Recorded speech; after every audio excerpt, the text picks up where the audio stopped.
Hey, business building warrior. Welcome to Silent Sales Machine Radio. My name's Jim Cockrum. I'm the host. Today, I'll be bringing on a guest in just a minute. It's someone who was on our show about 4 years ago, right when she went full time into Amazon after leaving her corporate career behind. Well, how's it going 4 years later?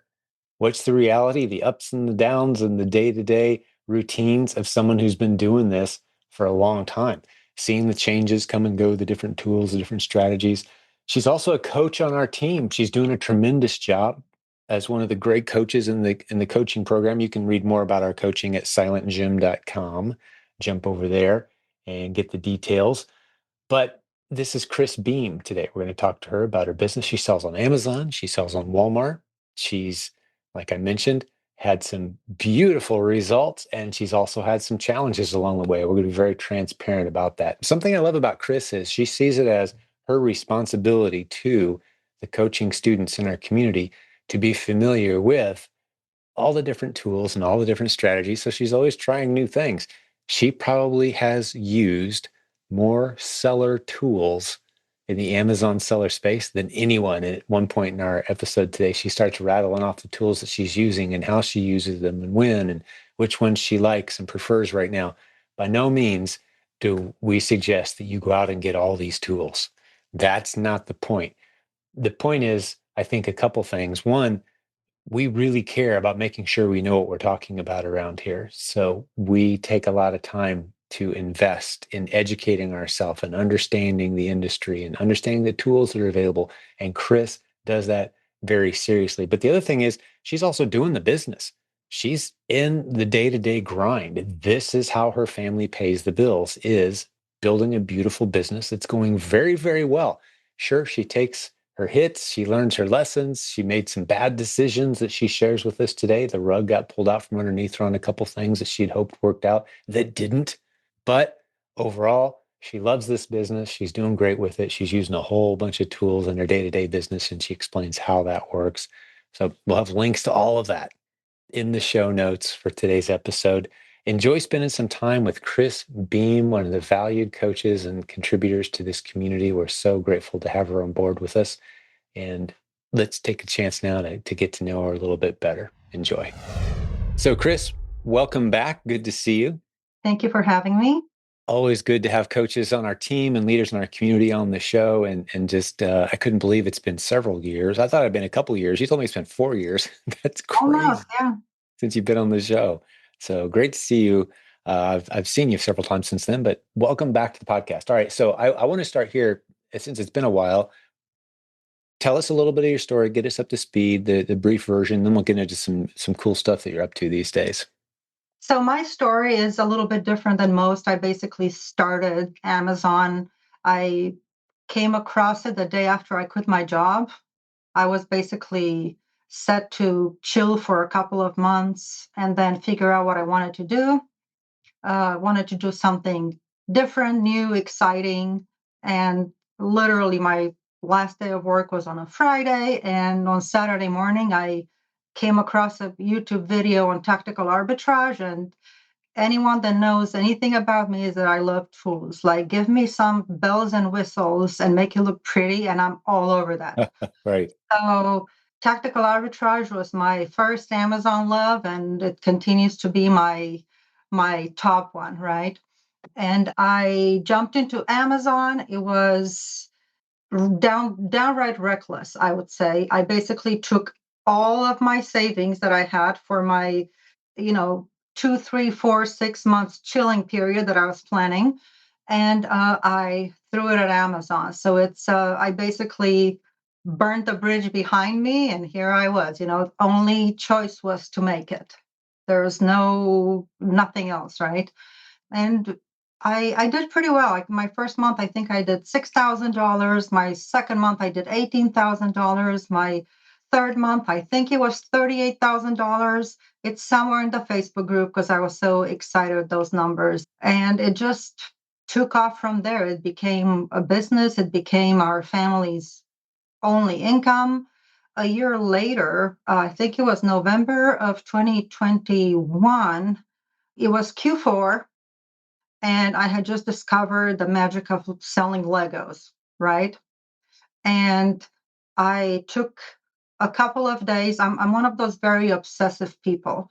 When I get into something, I don't just, occasionally look into it. I will obsess, like I will just basically, that's all I do, right? So I got into Legos and I obsessed over those for a couple of days. And I literally knew every Lego code that I would need to find, right, to make money on it. So I hit the usual suspects, your Walmart, your Target, your I think those are the main ones, right? And I did probably, I think at the time it was like, I remember a number around 200,000 worth of Lego sales, like in between mid-November till, Christmas, which is really the last day they were on fire was December 16. I still remember that. And of course I was all over my husband. I'm like, I can't do this, right? Had to do a little bit of man guilt in there too, right? I'm struggling with all these carts in the Walmart parking lot in December, right? So Right. that worked. So he came home with me, and then we were doing this together. I was also doing quite a bit of OA at that time, but it was still a lot of RA, still a lot of bolo chasing, right? I had a hot seller, especially in Q4, right? You find a hot seller, you don't have the time to sit on it for a week till you have a shipment ready, send it to FBA. 4 weeks later, hopefully it gets received and starts selling, right? So the fourth quarter hot things game is FBM. So that was a very big part of my Q4 at the time. That was pretty much the last time I did any RA, because after that, I just moved to 100% away. And I've been 100% away for over 3 years now, probably close to 3.5 years. So my business grew quite a bit. I'm actually down this year because of I burnt myself out so badly last Q4, and we went on a trip to New York for Christmas, and between Christmas and New Year, and taking that week off after not taking time off. My previous vacation was in July of 2016, Wow. right? So that's just kind of the life of a workaholic. Like I don't know what to do with myself if I'm not working. It all comes back to work, right? So it's taking that week off. I don't know, flipped a switch in my brain. And then I literally also took January and February off. And I sat on my couch and I read books and watched some TikTok and pretty much took 2 months off, Just which chill. was Yeah. fine Sure. because I had inventory at Amazon. But guess what happened after that? February, March, April. Right. You didn't have much on the shelves. Right. Right. So my Sure. business took a serious dive. Like I'm probably it's okay now, right? But it's I'm back to my normal inventory levels, but it's Yeah. while taking that time off was good for my mental health at the time, later it did not feel so good. Yeah. Well, I'm curious. Did you learn anything about pace, or is there a more desirable schedule that you've considered? I know it's been 4 years, but I remember we talked a little bit about this. Right. Right. Well, the story is clearly the moderation is where it's at, right? Yeah. Like do everything in moderation. Well, it was, take a day a week, Right. you know, And because if you don't, over the course of a year, mhm, you're going to need about a month and a half off or 2 months. right, I mean, you can only go so long right. without, some people call it burnout, or just like, I just don't have it in me. I just can't. Like, what is that? Yeah, it's that there's a pace there. But I mean, Mm, I'm not telling you how to do it, but it's just interesting to me that then, I think you went about as long as any of us can without a break. And then it's a requirement. And how do you feel on the other side of that too? I'm just curious. It's almost like a case study for me. I'm genuinely curious. After you take a couple months break, after having gone too hard too long, this is kind of what you're admitting to, it sounds like to me, the well, the pace. Although, I mean, there's benefits to it, right, right. but the cost was, pretty good dip to the start of the new year, right? Right. Is there a better way? Or are you kind of, is that the pattern that you think you're going to kind of settle into? Like what, just help me process through. Yeah. kind of where So you're the at with that. interesting thing is that, our whole week-long vacation in New York, I did not need it at the time. I didn't feel like I needed a break. Mm, It was, Q4. I get energized by action and work. Like the yeah. more I work, the more I want to do it. It's Yeah. almost like an addictive thing to me. It's like every time you find a new ASIN, right? It's a kind of like a Oh, dopamine hit, right? yeah, So, absolutely it is. It's almost like the equivalent of video gaming for those. I'd right, have the same feeling. Yes. right. So I did not feel that I needed a break, but having to take a break because my son wouldn't let me just sit in a hotel room and source for 16 hours. You know, Good for uh, him.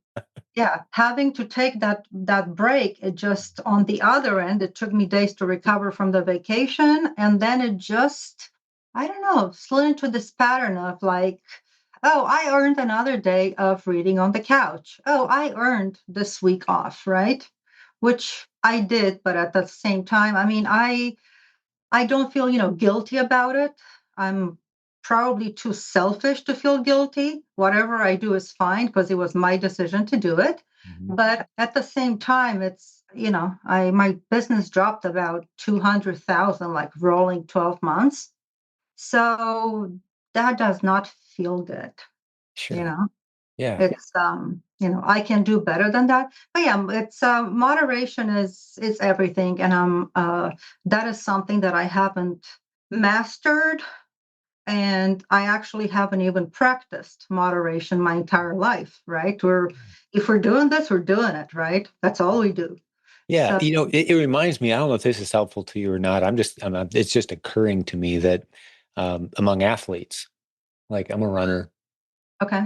and I was doing races there for a while. I haven't done one in quite some time. I just like staying in shape now. But the peak performance of an athlete means taking rest every bit as serious as it does taking the work part, Mhm. right? Even when you don't feel like it, you're in such a habit of doing and pushing and going. But the performance, it's undeniable that those who kind of have this healthy pattern of go hard, work hard, rest with intention, that pattern is you get far more results over the long term. So I don't know that we're going to solve all the world's problems today. It was interesting to me that so you were kind of forced to take a week off reluctantly, which Right. led to taking a couple months off that you felt like you deserved. And I'm wondering if there's any new patterns that have been established, if you've kind of revisited your philosophy on what it means to, maximize your results with a healthy pattern.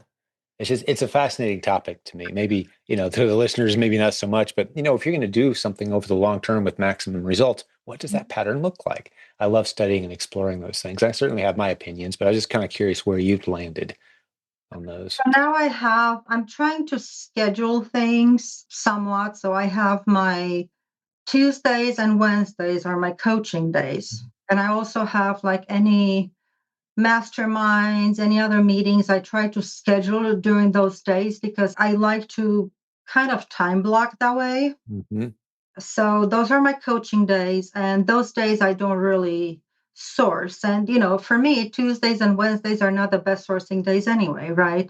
So I prefer to shop the sales that are happening over the weekend. Right. So those are kind of like the slow business days. So that's when I do any meetings, coaching, and all of that. And then I actually block time to do my bookkeeping one morning a week, which is if Chris Lovelace and Cindy Smith are hearing this, yes, I'm working on it. Leave me alone. I'm trying. Right. Yeah, so that's pretty much. And then the other thing is, I also am trying to do watch some podcasts that interest me, Hmm. and some other things like that that get me out of my own head, right? Just do some other things that I wouldn't normally do. Disrupt the pattern and change up the pace a little bit. And yeah, Hmm. well, you mentioned coaching, and I probably mentioned in the introduction, you're a tremendous coach on our team. You're doing a phenomenal job. People Thank just rave. I've said on more than one occasion, if I had to pick a coach from our team, I just might pick Chris, you, because I know you don't take any BS from anyone. It's like, hey, here, I'm gonna push. And you don't like being pushed, guess what? I'm gonna push a little harder because that's your problem. Kind of coach. It's like you are because you came from a corporate environment where that was kind of your mode. At least that's the last time we talked. It's like Right. let's go. You told me you were going to do these things. Why aren't they done? Type of coach. Some people like that. Some people like the being massaged, gentle approach. I don't. I want to be challenged and pushed, and that's kind of the reputation you've developed of as a coach of taking it all very seriously, and I appreciate that. And you've certainly got the results to show for it, and students that absolutely love you and rave about the way that you've helped them. So thank you for your excellent service. Is what I'm kind of trying to say in my own clunky way, but you've got a great reputation as being a great coach and leader in the community and the Amazon selling community at large. So congratulations on that. Appreciate you. Thank you. Yeah. Yeah. My thoughts are that, people deserve honesty, right? No one is paying for coaching to hear and pretty to hear back their own thoughts, right? Like we're asking people to help us, right? So that's what we're trying to do. Let's make progress. And sometimes that's uncomfortable. Requires transparency. And yeah, you do a phenomenal job. Well, let's get into a couple of the topics if you don't mind. I know that I'm pretty sure you're going to be okay sharing. You made some what you called stupid moves. And I think it's always fun to talk to successful people and hear some of the bad decisions they made that can kind of be a lesson to others to hopefully avoid those types of mistakes and how, in hindsight, what lessons did you learn? Give me a couple examples of some of that. A couple examples. So I really have three things that almost tanked me. Like I'm still trying to recover from them, right? So two of them were me being really stupid, and the third one was me not being cautious enough. But the one that's not entirely on me are brands going down, right? So we know for the past 2 years now, there were some major brands that went down on Amazon. So having to sell, $300,000 worth of inventory at half of your cost, right? That was absolutely, it was such a hit, right? But that was recoverable. That was something that that could be salvaged, right? You just sell a bit more for the next year or so. There's ways to recover those losses, but I lost probably about $80,000 between in like a 6 to 8 month time frame on some major brands going down, brands that I was very, very deep into, right? Inventory wise. So had to sell thousands of dollars at sometimes at half the cost. So I had several months where my profits were a very pretty double digit negative number. So that was, note to self, less, go 5 miles wide, right? And maybe only a quarter inch deep at this point. And don't be so brand dependent, right? It's when you specialize, things get easier, right? I know that this brand and this brand and this brand, I know their price points, I know where I can buy them, I know Mhm.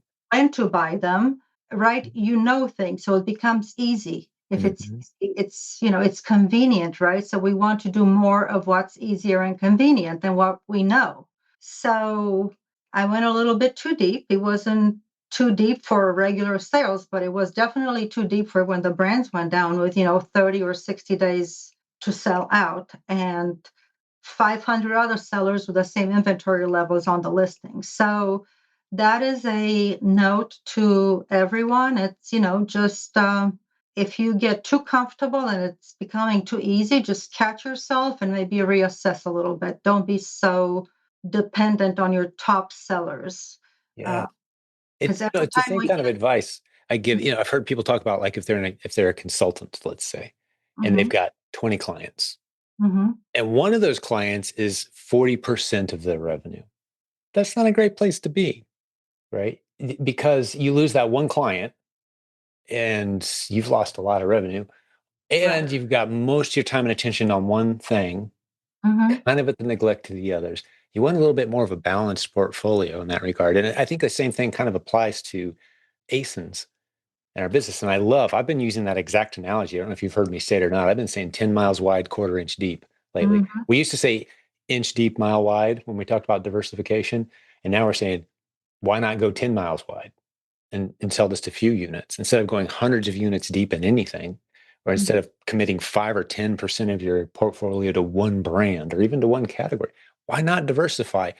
the the risks inherent to this game make it make sense, and the tools that are becoming available to us as sellers make it possible to manage a massive list of ASINs without pulling our hair out. So why not diversify? Yeah, so I love that. I hate that you went through it, but I love the lesson on the other side of, yeah, this brand, this one brand, I had quite a bit tied up into this brand or this category. And I think was it health and beauty, I'm guessing, that It was. yanked your Uh, rug? Yeah.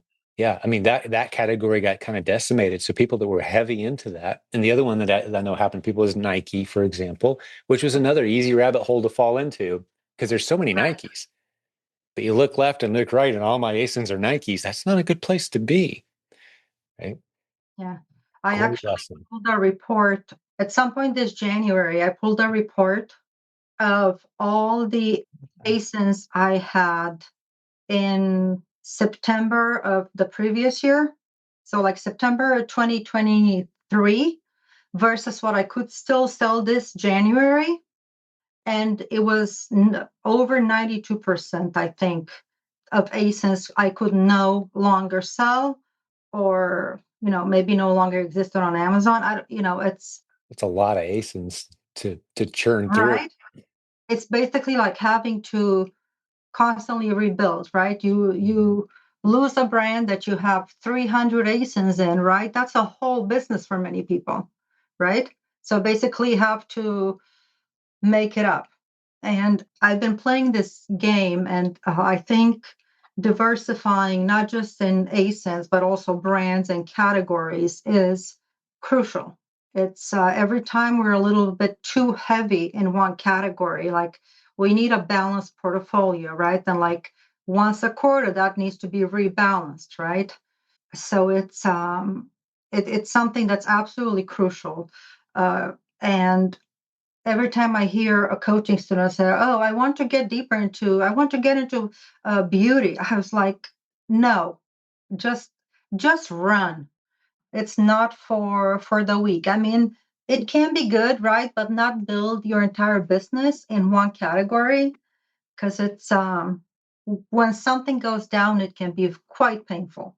Yeah, and people used to, the advice that was floating around is like, get good at one category, get Right. familiar with a certain department in stores, or get good at grocery, or get good at clothing, or no, get good at finding ASINs that are worth tracking. I don't care what category they're in. Hmm. That's where the game is now, in my opinion. That's what people should be doing. Like, I love Jimmy Smith and our evergreen sourcing system, where we're getting Right. pinged from students who are saying, "Hey, I found 680 ASINs yesterday that I'm going to start tracking now." Now, maybe they'll never sell 80% of those. They're going to be tracking them all, though, because they're all viable. Hmm. And if the numbers ever they will jump in if the numbers make sense. But they're tracking all of them using software now. And of those almost 700 ASINs, 10, 15, 20% of them over the course of the next 6, 8 months will make sense to sell at some point, and they'll jump on them when they do. That's kind of how we're playing the game now at scale, so that you've got a constantly growing list of ASINs that you're tracking, knowing some of them are dying off, but you're just filling the pipe, constantly filling the top of that funnel. I think that's more the way that I'm excited that we're teaching new students strategies more along those lines versus specialize in Nike or Right. get good with grocery, right? It's like, no, get approved for everything you can, knowing that every ASIN has a shelf life. It could be years, could be days. So go find more. And the good news is there's a whole bunch of new ASINs coming on every day, a bunch of Right. new brands, a bunch of new products, a bunch of new listings. It's going to be different results tomorrow for every search you make. That's the fun of the game. But yeah, you're just reinforcing some of the big lessons that I think that we need to be teaching now, especially the newer sellers who, the trajectory that they choose is a big deal. Right. It's I think, because it's there's so much information out there, right? We have, especially all over social media, there's so many, everyone is doing something, and they make it sound so good and they look so good doing it, right? And everyone has, I don't know, Lambos, and it's fantastic, right? But at the end of the day, right, how does it actually work? What should we actually be doing, right? And I hear it all the time. Oh, I saw this guy on wherever Instagram or whatever. Yeah. talking Right. about how he sells 100,000 a month and doing this just one thing. I'm like, yep, yep. How about we do all of it? Mhm. Because it's I think a well-rounded approach, not chasing after every glittery object, right? I think that's what's really needed.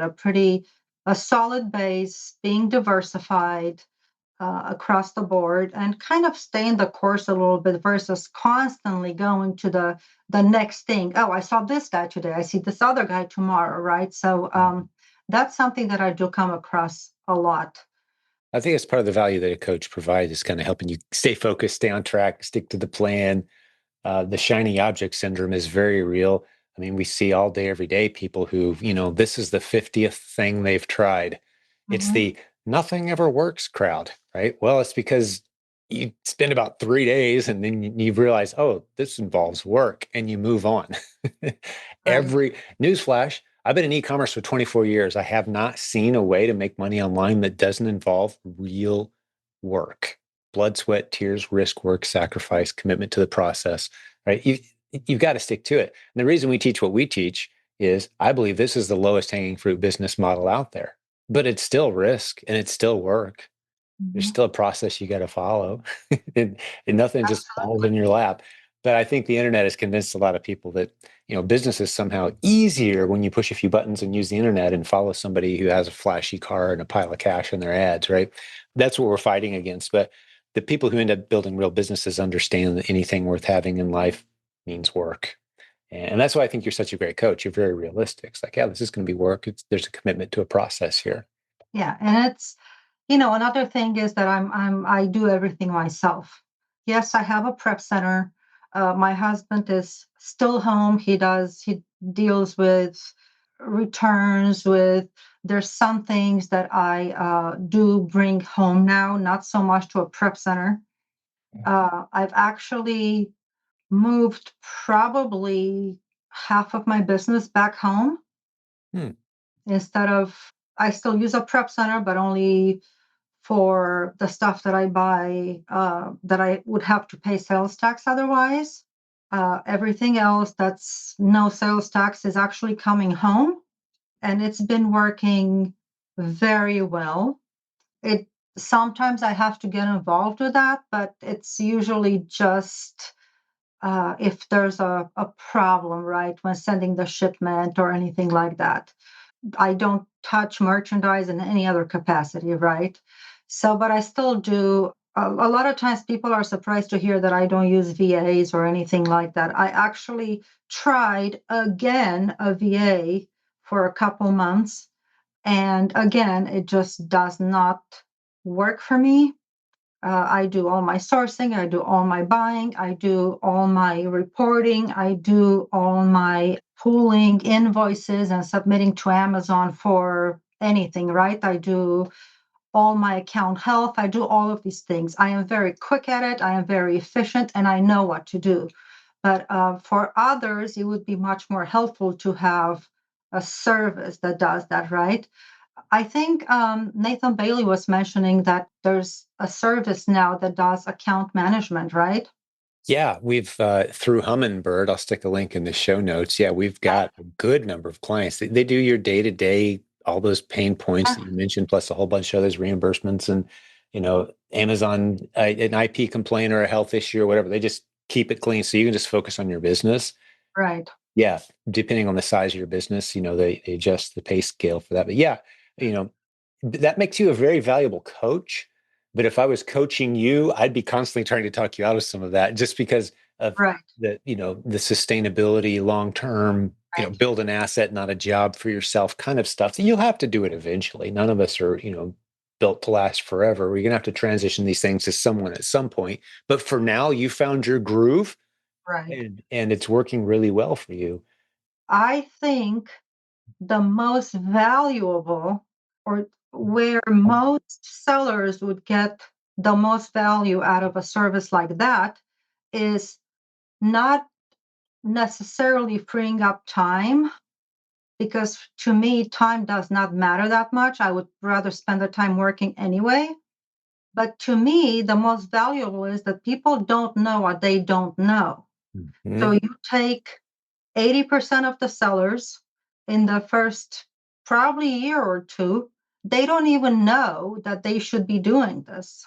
And people don't know what they don't know. They can't ask, hey, how do you do this, when they don't know that that even exists, right? Right. Right.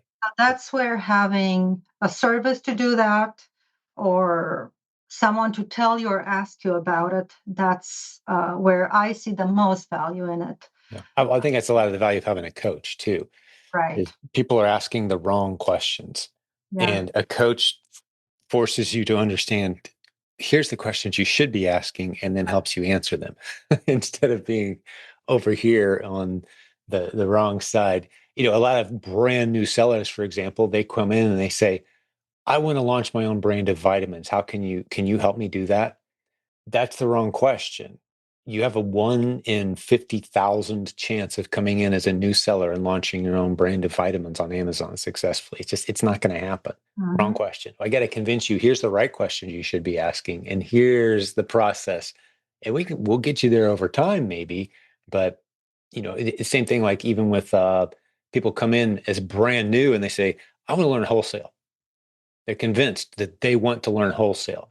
Like, you don't understand the basics. You're asking the wrong question. You're starting at the wrong point. Yeah, I completely agree. And I a I service hear like, someone to manage your account because you don't know the questions to ask, that's a great point. That's a lot of the value. right. That's I do have a lot of coaching students, or people that I've been working with for over 3 years now in some cases. And I hear that a lot, right? I want to get into wholesale. I want to get into this. I want to do this. And I always ask them why. And they cannot tell me why. It's always, oh, I saw this guy on Mhm. a podcast. I saw Yes. this guy. Yes. And it's like, It you are sounds so not much that easier. guy. It's like, Mhm. yeah, I always ask why, and the answer is never satisfactory. The answer is always lacking, right? I only have one person that's actually doing something with a private label, and he is successful at it. He's doing it all himself. It's a really small, very niche thing, and it's not that's not his main gig, right? But other than that, one guy, everyone else is like, oh, I saw this guy on a podcast. And that's really not where it's at, in my opinion. Yeah, I completely agree. I mean, we've had thousands of students at this point. We've picked up on a lot of the patterns, and I think that's why our coaching has the reputation that it has, is because we start you with the basics and we push you to understand the basics before we'll encourage you to move on to the flashier models that are Right. far easier to sell, by the way, but Right. far harder to produce results for your students. So it's protecting the integrity of the experience for our students, and you're a big piece of that. Appreciate that about you as well. Hey, pardon the interruption. We'll get back into the episode in just a moment, but I got to tell you about today's sponsor. I'm talking about Cindy Smith with eCommerce Accounting LLC. She's been in our community a long time. She's already helped thousands of sellers, listeners to this show. I'm talking about Jimmy Smith's mom, Cindy Smith. If you go to silentjimdotcom slash ask Cindy, you can get all the details on her accounting services, everything from bookkeeping to income tax preparation and tax planning as well. She's really good at what she does. Like I said, she's helped so many students in our community. She created the content inside the Proven Amazon course that helps you do it yourself, for those of you who are adventurous. But if you're struggling with your accounting, with your bookkeeping and record keeping, you can't find a good local accountant, trust who we trust around here, Cindy Smith at silentjim.com slash ask Cindy, Cindy. The link's in the show notes as well. Let's get back to the episode. Protecting the integrity of the experience for our students, and you're a big piece of that. Appreciate that about you as well. But so I want to talk about some of the procedures you're using to find inventory, some of the tools you're using that you love. Like, let's dig in and tell me about the reality of your business day to day. What you mentioned, you love tactical arbitrage earlier. That's a Three Colts product. Uh, Right. they've bought up a lot of the smaller software companies and kind of conglomerated them into a nice package. I love working with Yoda, the CEO of Three Colts. We're doing some fun stuff. By the way, before I launch you on that, if people are listening to this episode before August 28th of 2025, Yoda, the CEO of Three Colts, and I are doing a webinar together. I'll stick a link in the show notes. Come join us. We're going to give everyone an update on what we're hearing from Amazon directly in regards to reselling and some of the challenges that are common among all resellers. There's a bunch of us, and they are listening, and they are making some changes, and there's some exciting news that Yoda and I will be covering in that webinar, completely free. No real agenda to sell anything, just, hey, resellers, here's some news, some good news, some stuff that we're working on, and other details. I think it's going to be really good. So look for that link in the notes. But yeah, speaking of Three Colts and tools, what are some of the favorite tools that you're using right now? What's your process to use those? I'm pretty sure I pay for almost every tool on the market. If I don't currently, I have probably for sometimes I will leave something and come back a year later just to play with it again. Yeah. It's a hobby for me. Well, you should probably ask for free, by the way. As a representative of our community, as a coach on our team, I encourage our coaches to do that. It's like, hey, help me check this out, to leverage that a little bit. Let's connect afterwards. And you shouldn't be paying for all those because they love throwing tools at our community because they know, we're in a position of influence, the leaders. That's so.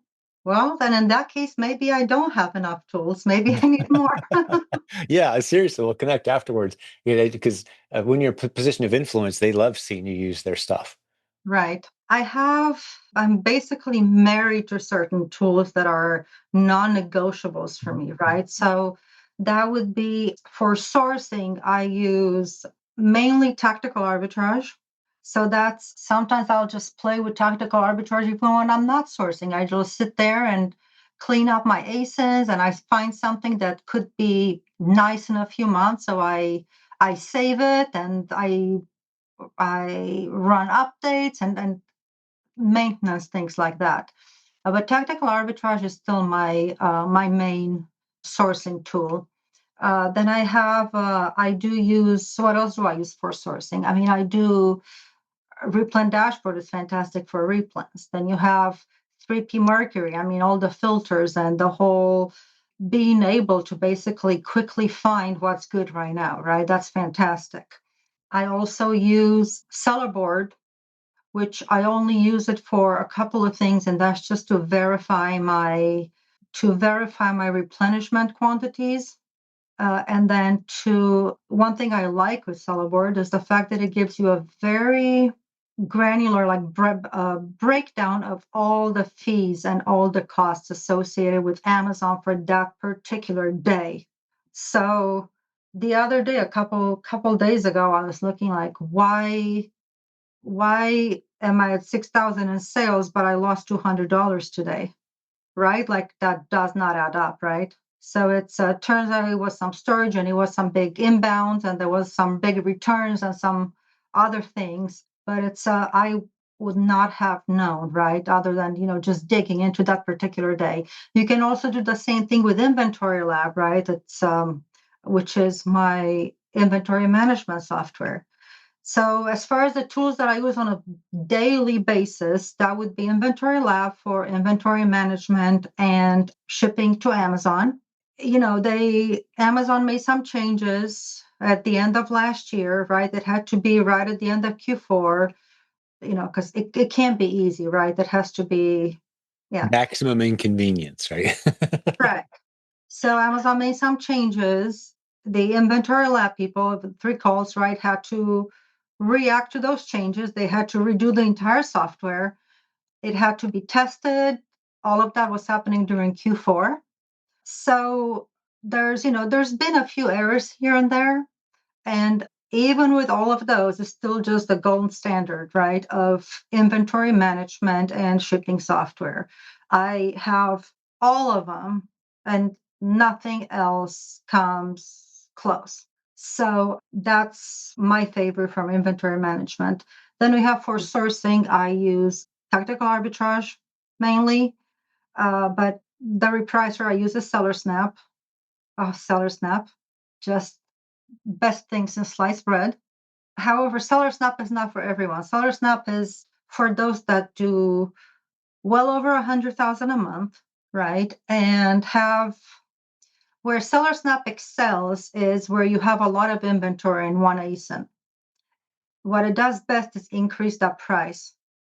So if you have 50 units of something, SellerSnap is great for you. If you have 3 units of something, SellerSnap is not for you, right? That's where something like a Smart Repricer would come in, right? Which you get for free with a 3 calls bundle. And there's so many other reprices out there that have been on the market for a long time. But everyone wants, I think 3calls made it so easy when they put everything under one umbrella a few months ago with the Seller 365, Right. right? You get your inventory management and accounting software and shipping software, and you get your sourcing software, and you get a repricer. Like it's a business in a box, right? Back when I started Amazon, we had to pay, I think it was $89 a month just for Inventory Lab. And I was paying close to 200 a month, I think, just for tactical arbitrage, right? So sellers, maybe newer sellers right now, don't know how good they have it, right? I think it's Right. what, $69 a month for the regular plan. For their bundle. Yeah. Yeah, it's a steal. So that's about those would be my go-to. SellerSnap is the repricer, Inventory Lab, and tactical arbitrage. What else do I use on a regular basis? Keepa, I'm assuming you haven't Oh, mentioned it well, yet, but of Keepa's course. Yeah. Keepa, it's like if you don't use Keepa, you're not You're in crazy. business, right? Like Yeah. that's yeah, obviously Keepa. I use on my Amazon page, for example, I have my main calculator is AZ Insight. It's my favorite. I like it. My eye is used to it. So that allows me, when you're used to a piece of software, you are fast with it, right? You're good. You know where to look, right? So it takes me about 30 seconds to analyze an ASIN, if I want to buy it or not, right? So AZ Insight makes it easy for me. Like my eyes go exactly where they need to look, right? I look at BSR, I look at BSR steadiness, right? For the past 36 to 30, 90, and 180 days. I look at, average buy box price. I look at average low FBA and things like that. And then I scroll down to Keepa. But so that's my main calculator. But I also pay for RevSeller for one reason. I also have SellerAmp, and the reason that I have SellerAmp is because I like it for one reason, and that is I use it for sourcing from a website to look an ASIN up onto Amazon. It saves me about 20 seconds versus anything else on the market. So those 20 seconds to me mean actual money, right? My 20 seconds are expensive. So I'm paying $20 a month for something that saves me some very expensive 20 seconds. I also use the 3P Mercury because I can, with one click the plus sign and it's added to your lead repository, basically, right? Mm-hmm. Do you So, have the extension, 3P Mercury extension? right, the To play extension. with it? Yeah, very good. Yeah. Do you have all these extensions on your Chrome screen at the same time and they operate together? I've never had that many at the same time open on my computer. I don't even know. I use 2 or 3 is the maximum I've ever seen. It sounds like you could have 5 or 6 at a time open on your screen. Yeah. And I do. And I use Extensity to kind of manage all the extensions, and I have multiple profiles. So I have a profile that I call bare bones. The bare bones profile does nothing but it only loads up my calculator and the stock counter. That's it. And Keepa, of course. Keepa's a given. Keepa is always included, right? Mm-hmm. So that's my bare bones extension. I have no cashback, no coupons on that, no, nothing else, no bells and whistles. And then that's just for maybe like a quick, I'm selling something and I just see come through and the price seems too low. So I'm going to quickly open it to see if it's an error or if it works out, right? So that's kind of like a work thing, not a sourcing thing. For sourcing, I enable all other extensions, right? When I'm just sourcing to figure out what I'm going to buy, I enable a different set of extensions. And then when I am ready to actually buy and start checking out, then I enable a different set of extensions that include any cashback, any coupons, any gift Right. cards, and things like that, right? Uh, I got you. So you don't have them all running at the same time. You've got different right, profiles for right, different phases of your sourcing right, process. That makes total sense. That's right. great. Yeah. Well, and just to, we're kind of nerding out a little bit. If there's anyone who's new to this and they're ferociously scrambling and writing down all these things, two pieces of good news. One, we've got links to all this in the show notes. I'm taking notes too. So we'll put links to all this stuff. And two, don't start there. You're a very mature seller who's several years to kind of develop your own unique process. And Mhm. your business looks unlike anyone else's out there, including, I'm sure, all of the coaching students you've helped. No one has the exact same set of preferences and strategies. I've heard you say, for example, if I can save myself 30 seconds, I'm buying that software, right? That's Absolutely. and that's your approach. And there's other people like, you know what? We have people who have done multiple seven-figure businesses with just Keepa, and they used Amazon Seller Central for their shipments. Like, Absolutely. okay, do your thing, everything in between. That's kind of the other side of the bell curve from where you are. But Right. yeah, I didn't want anyone to think like, oh man, I got to go buy these softwares and subscribe. No, No, no, of course not. But I love that you're out there experimenting, toying. You're able to right. compare and contrast and try new things and report back what you're seeing. Well, the other thing is I'm also a coach, right? Yeah, So I talk to a lot of people, right? So I need to be able to, when I look at their screen or they need help with something, I need to know what they're talking about. I can't sit here going like, oh, I've never seen that before, right? I exactly. need to know what they're looking at, what they're talking about. I need to know how to use it, and I need to know how to fix it. Yeah, and Yes. that's one of the things that makes you so valuable. Your wide knowledge on tools that you've listed a couple that I've never even opened, and you're using them every day as part of your process. So yeah, Right, outstanding. but I would not suggest that. I am the least patient person I know. I don't have the patience for I don't wait, right? Like there's no waiting. And also when I source at the other day I basically sourced for like a 20, 30 minutes and I made $2,000 in profit, right? So it's like I'm not going to I lose money if when you think in dollars per hour, right? If I have to look at 100 ASINs every 15, 20 seconds, that gets expensive, right? Yep. While I like to work and I don't mind putting all my time into work, I also value myself and respect myself enough to where I don't throw away my time, right? So Mhm. if it's not something that if it doesn't make me happy, it has to make me money. So it's got to be one or the other, right? Which sourcing actually is both. It makes me money and it makes me happy. So Well said. yeah, so that's kind of how I look at things. But no, I don't say go out there and get every tool on the market. I would absolutely not suggest that. A lot of people get distracted and get overwhelmed by all of this stuff. One tool for each task is more than enough. And we actually have tools that accomplish all of the tasks, right? Like, I mean, 3P Mercury comes to mind as the most well-rounded, all-encompassing tool, right? Under Like it one basically roof. Yeah, does that's certainly what they're going for. everything, Yeah. right? Right. Well, if it doesn't do it, tell Ken, because I'm sure he'll make it. Yeah, That's kind exactly. of I how it think works with the things. theory is that there's 5 or 6 Kang clones working 24/7 on new features. Yeah, yeah. So it's making some waves, but Right. well, outstanding. I think we did a fair service to that topic, and you're as qualified as anyone on our team in this community or in the Amazon selling universe that I've met to speak to.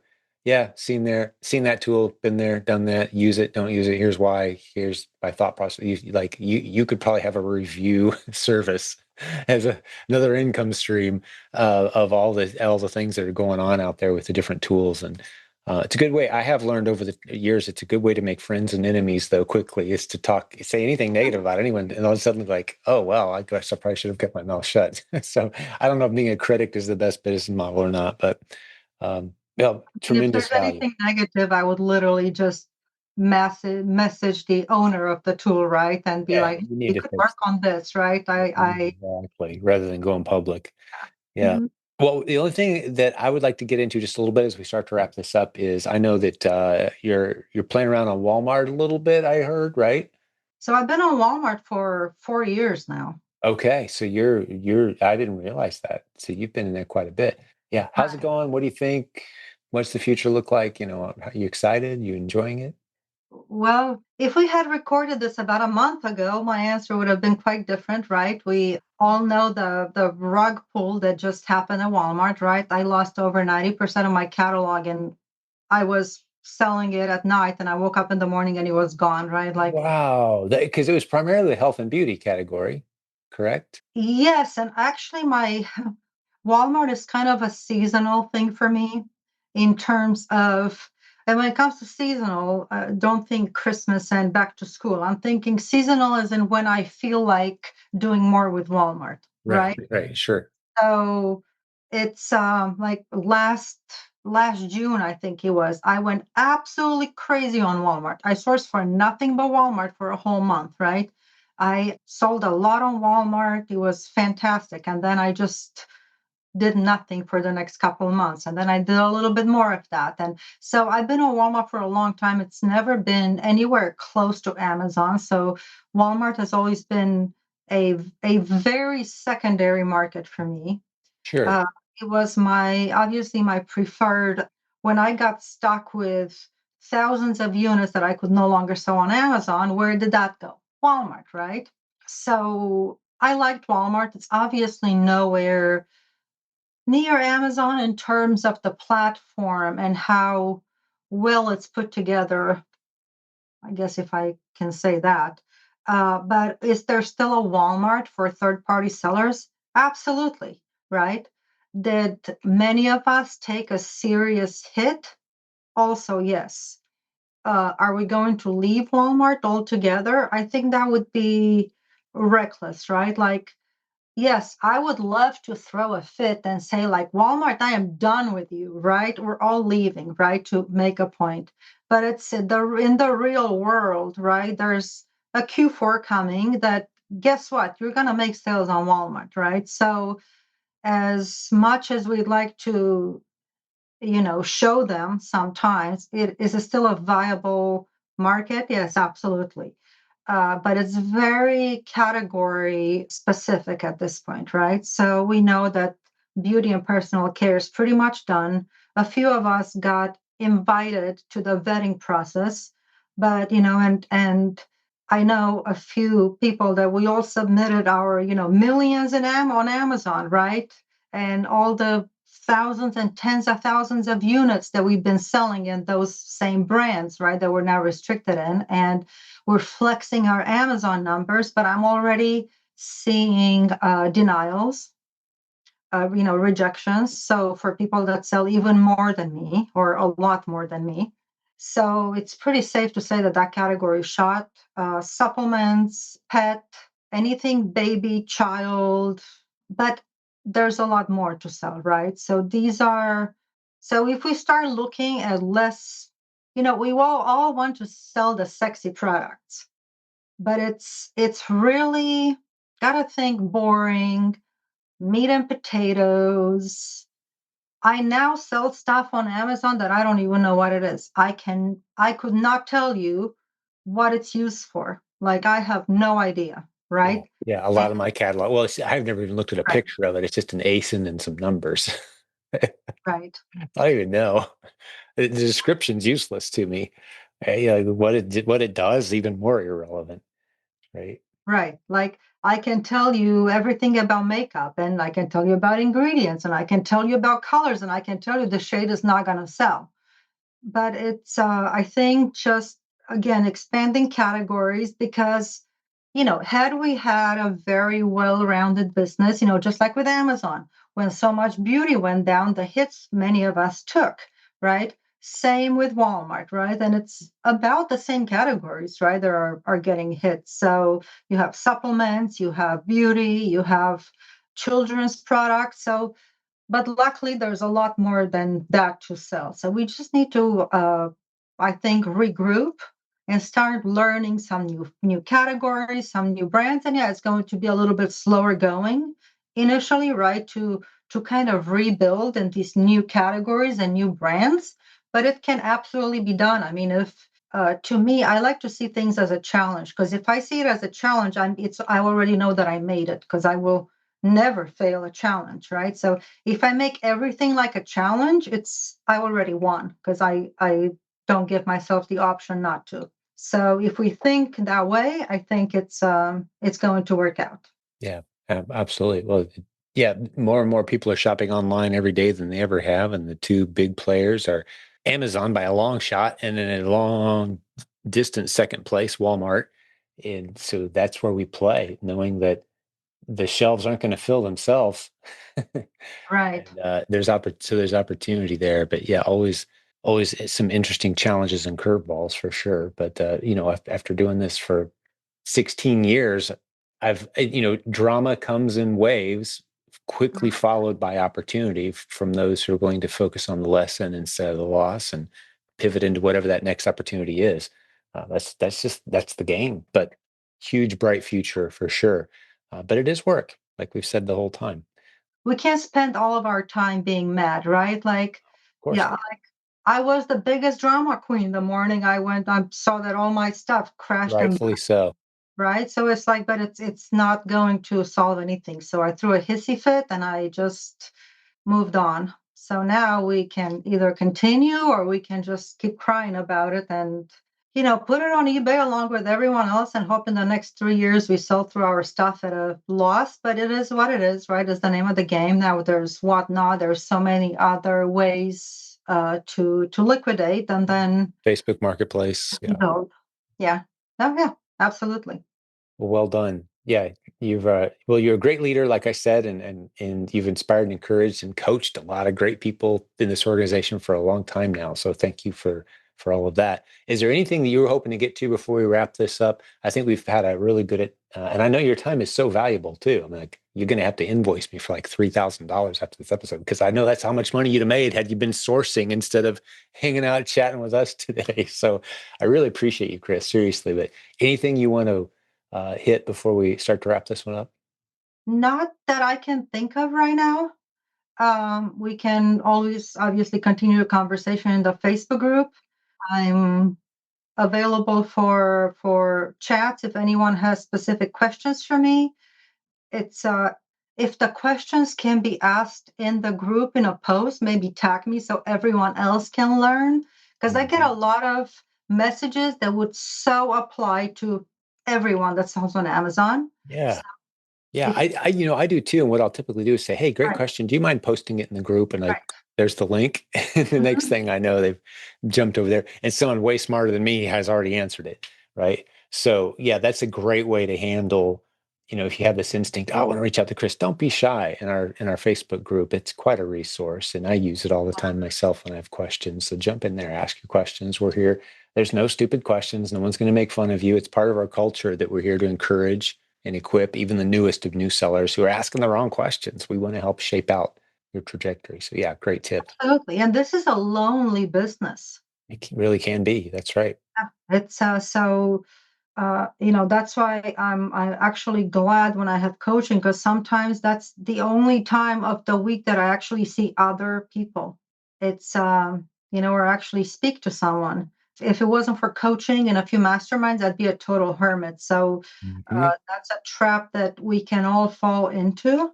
So I think networking is such a big part of this business, right? Network, like I've had this mastermind for over 3 years now. I mean, we're best buds. Like we don't even talk business at this point unless we're complaining about something, right? It's just Yeah.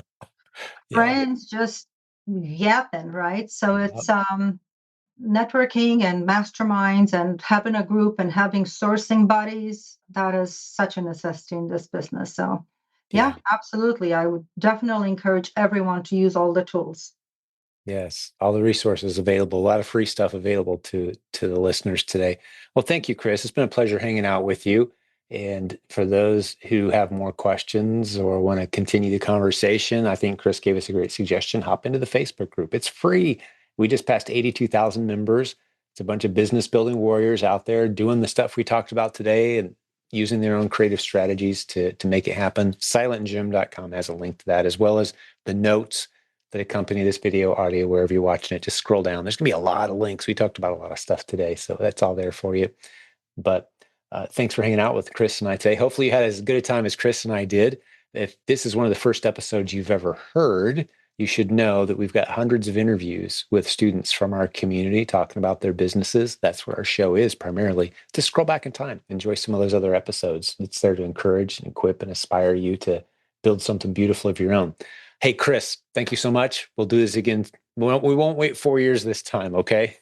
Thank you. I appreciate it. Thank you so much. Thanks for giving us some of your time. And for the business building warriors who make this show so special, thank you so much for being with us today. We'll have more great episodes for you very soon. We'll talk to you then.